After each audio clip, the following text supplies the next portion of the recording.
បាទសួស្តីពុកម៉ែបងប្អូនទាំងអស់គ្នាជួបជាមួយខ្ញុំមួយសារទៀតហើយ BK Fishing KH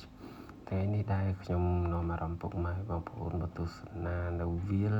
រហោឋានមួយនៃតំបន់អាហ្វ្រិកកណ្ដាលដែលបងប្អូនទាហានរបស់យើងគាត់មិនដឹងជាបើកឡានរបៀបម៉េចទៅធ្លាក់នៅផ្លូវមួយខាងនៃផ្លូវហើយនេះគឺជាទិដ្ឋភាពដែលខ្ញុំថតពីលើដ្រូនទេបងប្អូនដោយសារកាមេរ៉ាខ្ញុំអស់ថ្មទូរស័ព្ទអស់ថ្មដល់ពេលអញ្ចឹងគឺខ្ញុំប្រើដ្រូនជំនួសវិញហើយនៅតំបន់នេះដែរគឺស្ងាត់មែនទែនសូម្បីតាអ្នកភូមិធ្វើដំណើរឆ្លងកាត់គឺវាមិនសឹងនឹងមានផងបងប្អូនព្រោះវានៅឆ្ងាយដាច់ពីភូមិមែនទែនបងហើយនេះគឺពួកយើងមានតែចាំ